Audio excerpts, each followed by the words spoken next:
Dubartiin takka qoricha qabattee jarjaraa gama mana qorichaa dhufte.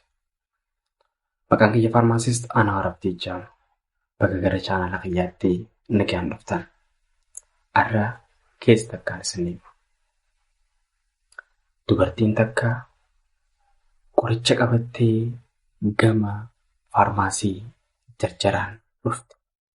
Dubartiin uffannisii xuraawaa qulqulluu kan ta'inii fi faarmaasii dhufuudhaaf osoo hin qophaa'in akka dhufin qaamnisii ni dubbata. Bakka isiin dhufte san immoo faarmaasii wal biraa faarmaasii 3 ture. Ani immoo Qasdaffaa sanarraan jiraadha. Isiin tun fiigaa akkuma jarjaraa dhuftetti faarmaasii duraa dheeyite. Dheeyitee qorichi kun maali? Hiqabdaa jetteen. Hogguu kan isaanis ilaalanitti dhalaa fidee waan taateef hin jiru jedhaniin.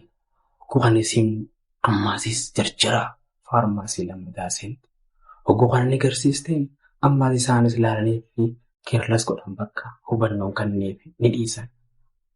Gama faarmaasii sadeessaa ani hojjedhu keessatti dhufte.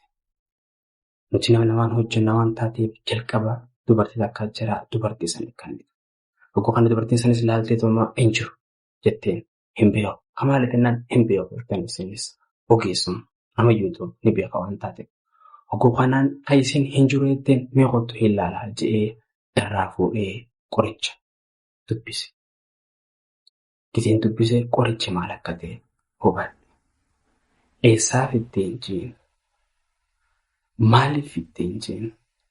Jennaan isiin manaan jette har'aan tana guyyaan aladaa huccuun miicuu ture.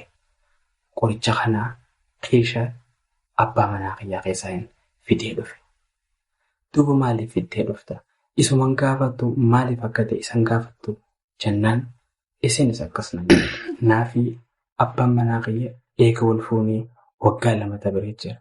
Garuu ilmoo hin argan. Tarii qoricha kun kan ilmoon kanneen ilmoon ijoollee kan uumamne kan dhorku kana ji'eetiin adda baafachuudhaaf dhufeetti. Rifaatuudhaan jechaa walitti ittiin jenna. Akkaan isin gabbaa isin haasa'u kanaa miti.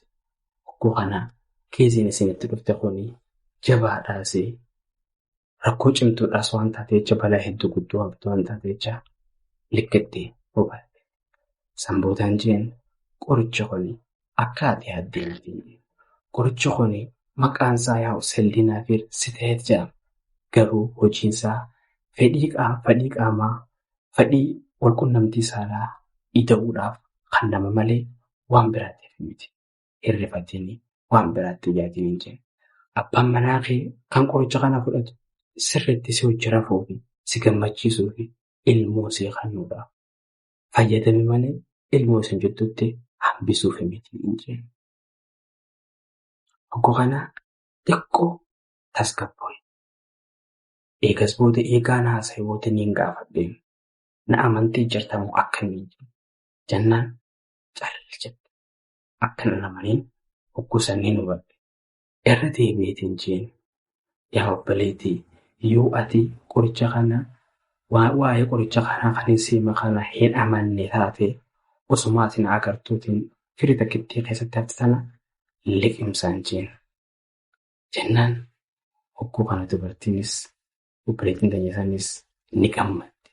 Guutuutti tasgabbooyitee amanuusiitii fi qeebaluusii sirriitti fudhatte.